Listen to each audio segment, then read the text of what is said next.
Hello again, this is another surgical overview for the hand, and the two most common postoperative procedures I see is carpal tunnel release, which we've gone over already, and then also this one, which is a first CMC arthroplasty with ligament intertransposition. This is a really cool one, really innovative way to help people with basilar thumb osteoarthritis. Pretty if you think about gruesome technique, and we'll go over why. They have to remove some bone, they have to fold up a tendon, and there's just a lot of different Frankensteinian things going on with this procedure, but helps people out a lot and get a lot of good results following. So anatomy, I'll just go over some anatomy of the thumb. I just want to point out here the bony anatomy, the neural anatomy, and also the flexor carpi radialis tendon, which is going to be used to help the arthroplasty in this procedure. I hope Amicus Visual Solutions, I give them full credit for this picture. I did not come up with this, nor do I fake to come up with it. So I hope they don't sue me for $150,000 like the picture says. So no one, please don't turn me in. And then also you have your muscular anatomy on the right side of the picture there, as well as your radial artery, so you can see how many structures are going around this. And in the surgical video, the reason I bring these up is because you'll see they try to protect these structures during the surgery. So what is first CMC osteoarthritis? Well, you've probably seen people, or maybe your own grandparents, have thumbs that look like this, right? It's arthritic changes in the first CMC joint. Risk factors include being female, being middle to late age, having a previous trauma of the thumb, having a job or activity that has repetitive use of the thumb, or inflammatory joint diseases. And talk about repetitive use, we can see our generation, as we get older and older, all these video gamers, probably going to be some interesting diagnoses with cell phone use and CMC osteoarthritis. I think they're already starting to see that. So lifetime prevalence of this condition is approaching about 10% of the population. So diagnosis and evaluation of first CMC OA. There's pain at the base of the thumb. It's tender to palpation. Might have crepitus, catching, locking of the joint. Really, it's radiographic evidence that helps decide this, also with visual inspection. But AP, lateral and oblique radiograph views of the thumb aid in confirming the diagnosis.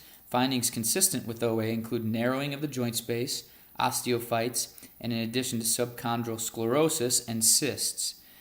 In late-stage disease, radiographs show degenerative changes in the scaphotrapezial joint and what's called a zigzag deformity, which on the next slide we'll find. Also is a positive grind test, which is just axial loading and rotation of the thumb in a provocative maneuver. This, although a positive result is highly suggestive of disease, a negative result does not rule it out, so they still could have it. There's a lot of people with osteoarthritis that are asymptomatic.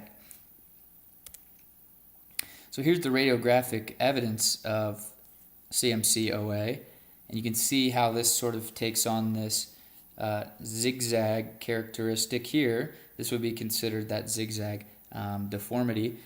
You also see how the base of the thumb then juts out so far this way, right? And here's the trapezium. So you can definitely see there's narrow joint space, and this person may be in pain because of it. And that's a key, maybe. So surgical procedure, this procedure is called the first CMC arthroplasty with ligament reconstruction and tendon interposition. It's an open procedure. They go in, they remove, it's on the, we consider this it's the lateral portion of the palm / wrist. They make an incision at that point. They remove the trapezium. Then they actually harvest one end of the flexor carpi radialis tendon, pull it through the opening in the wrist, and then they bundle it, as you can see in this animated picture here, this drawing, and they put it into the space where the trapezium was to then act as a buffer between the base of the first digit and the scaphoid. This is your arthroplasty. This is like this is making taking the place of the trapezium. Here's where the incision site is made, kind of on that lateral aspect of the wrist. And on the right side picture, you can see there's two incisions. One is at the lateral aspect of the wrist, and then one is a little more proximal. And that's because that flexor carpi radialis tendon runs all the way, proximal on the forearm. So they make an incision there to cut it, and then they pull it through at the distal end, and they bundle it and they shove it into that spot where the trapezium was. So there's two videos I'd like you guys to look at. One is Professor T's doing the grind test in class with us. I think it was either last year or the year before. And then also a thumb CMC arthroplasty with ligament reconstruction and tendon interposition. Look forward to what the group has to present on this. Thanks.